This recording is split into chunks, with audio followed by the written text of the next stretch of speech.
हमारी दुनिया में कुछ जगहें ऐसी हैं जिन्हें समय ने भुला दिया है।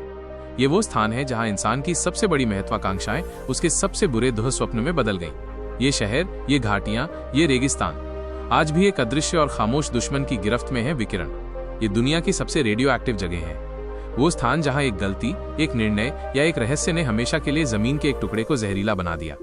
आज हम मौत की इस छाया में कदम रखेंगे और उन कहानियों को उजागर करेंगे जो इन वीरान परिदृश्यों में दफन है। एक रात जिसने दुनिया बदल दी।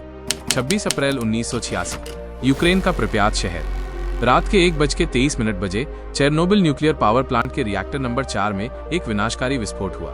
ये एक असफल सुरक्षा परीक्षण का परिणाम था, एक ऐसी मानवीय भूल जिसने इतिहास की सबसे भयानक परमाणु त्रासदियों में से एक को जन्म दिया। विस्फोट ने रिएक्टर के कोर को खोल दिया और हिरोशिमा पर गिराए गए बम से 400 गुना अधिक रेडियो एक्टिव पदार्थ वायुमंडल में छोड़ दिया। रेडियोधर्मी बादल पूरे यूरोप में फैल गए, लेकिन सबसे भारी कीमत यूक्रेन और पड़ोसी बेलारूस ने चुकाई। विस्फोट के 36 घंटे बाद प्रिप्यात के लगभग 50,000 निवासियों को निकाला गया। उन्हें बताया गया कि वे केवल 3 दिनों के लिए जा रहे हैं, वे कभी वापस नहीं लौटे। आज प्रिप्यात एक भूतिया शहर है जो 30 किलोमीटर के एक्सक्लूजन जोन के भीतर समय में जम गया है। इस आपदा के स्वास्थ्य परिणाम विनाशकारी थे। हजारों लोगों, विशेषकर बच्चों में थायराइड कैंसर के मामले बढ़ गए। बचावकर्मी, जिन्हें लिक्विडेटर्स के रूप में जाना जाता है, ने विकिरण की घातक खुराक को अवशोषित किया। आज भी चेरनोबिल एक्सक्लूजन जोन के कुछ हिस्से अत्यधिक खतरनाक हैं और ये अनुमान है कि ये क्षेत्र कम से कम 24,000 वर्षों तक मनुष्यों के रहने के लिए असुरक्षित रहेगा। 11 मार्च 2011, जापान के पूर्वी तट पर 9.0 तीव्रता का भूकंप आया, जिसने इतिहास की सबसे शक्तिशाली सुनामी में से एक को जन्म दिया। लहरों ने Fukushima Daiichi nuclear power plant की सुरक्षा दीवारों को तोड़ दिया। बिजली के बिना 3 रिएक्टरों के कोर ज्यादा गर्म हो गए और पिघल गए। इससे हाइड्रोजन विस्फोट हुए और भारी मात्रा में रेडियोएक्टिव सामग्री हवा और प्रशांत महासागर में छोड़ी गई। चेरनोबिल के बाद ये सबसे बड़ी परमाणु आपदा थी। 160,000 से अधिक लोगों को अपने घर खाली करने पड़े। आज फुकुशिमा के चारों ओर एक प्रतिबंधित क्षेत्र है और सफाई के प्रयास दशकों तक जारी रहेंगे। सबसे बड़े विवादों में से एक है उपचारित, लेकिन फिर भी रेडियोधर्मी पानी को प्रशांत महासागर में छोड़ने की योजना, जिसका स्थानीय मछुआरों और पड़ोसी देशों ने कड़ा विरोध किया है। शीत युद्ध का जहरीला परीक्षण स्थल। कजाकिस्तान के इस विशाल सुनसान मैदान में शीत युद्ध के सबसे काले रहस्यों में से एक छिपा है। इसे द पॉलीगॉन के नाम से जाना जाता था, या आधिकारिक तौर पर सेमीपैलेटिन्स्क टेस्ट साइट। 1949 से 1989 तक सोवियत संघ ने यहाँ 456 परमाणु परीक्षण किए। इनमें से 116 वायुमंडलीय परीक्षण थे, जिन्होंने स्थानीय आबादी पर रेडियोधर्मी फॉलआउट की वर्षा की।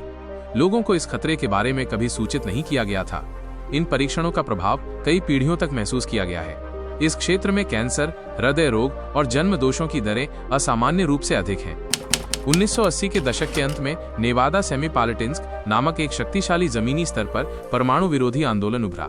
इसने अंततः 1991 में इस स्थल को बंद करने में महत्वपूर्ण भूमिका निभाई, लेकिन इस भूमि पर लगे जख्म आज भी हरे हैं। संयुक्त राज्य अमेरिका के वॉशिंगटन राज्य के मध्य में दुनिया के सबसे जहरीले स्थानों में से एक है।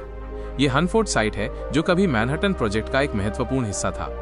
यहीं वैज्ञानिकों ने उस प्लूटोनियम का उत्पादन किया जिसका उपयोग पहले परमाणु बम और नागासाकी पर गिराए गए फैटमैन बम में किया गया था। दशकों तक हनफोर्ड ने अमेरिका के विशाल परमाणु शस्त्रागार के लिए प्लूटोनियम का उत्पादन जारी रखा, लेकिन इस उत्पादन की एक भारी कीमत थी। इस प्रक्रिया में 56 मिलियन गैलन से अधिक उच्च स्तरीय रेडियोधर्मी तरल अपशिष्ट उत्पन्न हुआ। ये अब 177 पुराने भूमिगत टैंकों में संग्रहित है। इनमें से कई टैंक लीक हो चुके हैं, जिससे भूजल दूषित हो गया है और पास की कोलंबिया नदी के लिए खतरा पैदा हो गया है। हनफोर्ड साइट अब अमेरिका के सबसे बड़े और सबसे महंगे पर्यावरण सफाई प्रोजेक्ट का केंद्र है, एक ऐसी चुनौती जिसे पूरा करने में सैकड़ों साल और अरबों डॉलर लग सकते हैं। चेरनोबिल, फुकुशिमा, सेमीपैलेटिन्स्क, हनफोर्ड ये सिर्फ नाम नहीं है, बल्कि मानवीय त्रुटि, प्राकृतिक आपदा और राजनीतिक महत्वाकांक्षा की शक्ति की स्थायी चेतावनियां हैं। ये हमें याद दिलाते हैं कि परमाणु ऊर्जा की शक्ति एक दोधारी तलवार है, जो प्रगति और विनाश दोनों की क्षमता रखती है। इन निषिद्ध क्षेत्रों में प्रकृति धीरे धीरे वापसी कर रही है। ये जीवन की अविश्वसनीय लचीलापन को दर्शाता है, लेकिन अदृश्य खतरा बना हुआ है हमारी गलतियों की एक खामोश गवाही। इन जगहों की कहानियों को याद रखना हमारी जिम्मेदारी है, ताकि भविष्य में हम ऐसी गलतियों को न दोहराएं। क्योंकि इन मौन परिदृश्यों में हम केवल विकिरण की छाया ही नहीं, बल्कि मानवता के लिए एक महत्वपूर्ण सबक भी पाते हैं।